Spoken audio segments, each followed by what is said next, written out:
Hello, Cody Onewalker here today with episode 16. This one will be on a hybrid. It's called a creamsicle in the pet trade, but it's basically a corn snake mixed with the Great Plains rat snake. Now you're going to get knowledge on both of them. The corn snake aspect, or actually a lot of the Great Plains rat snake aspects, will be a review if you've seen the corn snake episode. Both are from southeastern and central United States. Both are easy pets to deal with. Hatchlings for both are 8 to 12 inches, and they both get about 4 to 6 feet. That's why they breed very well with each other. They both live 20 plus years. Both essentially make the exact same size babies, so hatchlings can live in a 5-gallon tank. Adults need a 10 to 40-gallon tank, depending on how big they are. Scientific names is where they split up. Both of them are from the class of Reptilia, meaning creeping or reptile. Both of them are from the order of Squamata, which means snakes and lizards. Both of them are from the suborder of Serpentis, which means snakes. Both of them are from the family of Colubridae, which is Latin for colubre or adder. They both come from the genus of Pantherophysis, which is rat snakes and corn snakes. Now, where they split off is corn snakes are Pantherophysis, Guttatus, and Great Plains rat snakes are Pantherophysis, Amari. And so you have their scientific names. He's being antisocial, so I'm going to take the rock off of him now.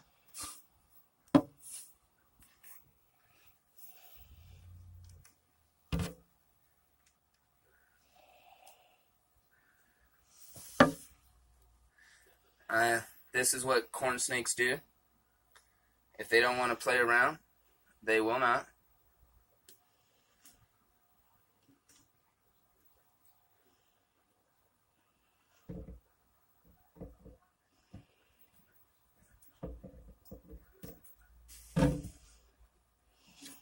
So we're going to take the hide out for now so you can get at least a decent view of what's going on.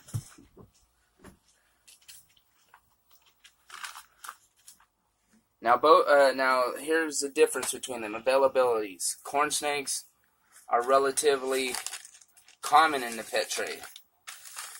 Great Plains rat snakes, not so much. I've actually haven't really seen one here locally, but I know that they're online, so they can't be that rare. They both need a basking temperature of about 85 degrees and an ambient temperature of about 70. No lower than about 70 degrees. They do get cold. Be careful of that. Daylight lighting needs to be about 12 hours. They don't need any humidity. I prefer coconut fiber. Most people prefer shredded aspen. Up to you. Personally, I have a real worry of them ingesting some of that aspen when they are eating a rat or a mouse, because they're voracious eaters. They will attack the very second there's a mouse in there. In captivity, they will eat mice and rats. In the wild, they'll eat eggs, birds, mice, lizards, rats, basically anything. Both their behaviors are very timid and shy. Water needs to be checked daily, as you can see. There's clean water in there. And make sure that when you have water dishes in any of your reptiles' tanks, have it where they have enough room to bask in it.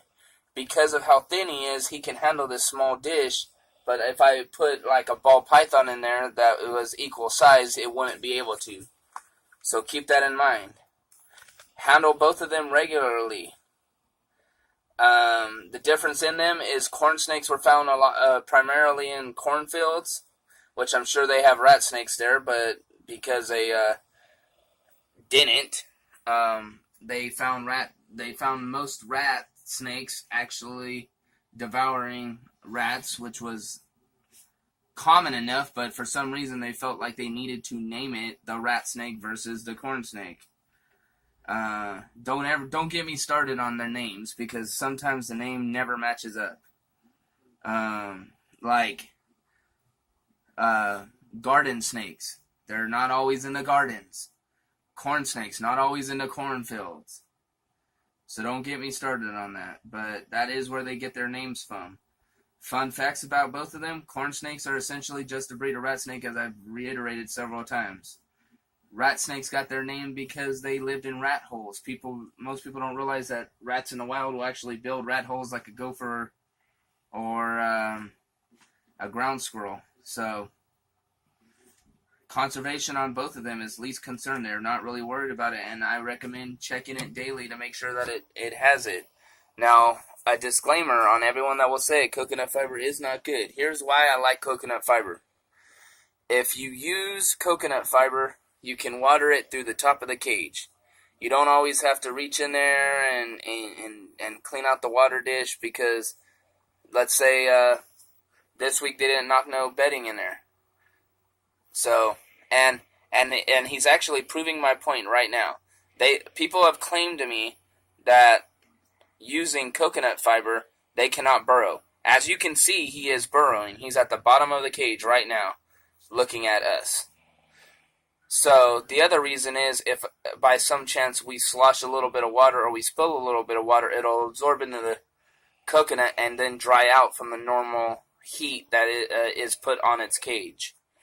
So I'm going to conclude this video. And this is Cody Windwalker with Prehistoric Encounters. I hope you enjoyed this episode. Hit the subscribe button, share it, like it, comment it, ask me any questions that you want to know, and wait till episode 17, which will be on Russian dwarf hamsters. And again, have a good day.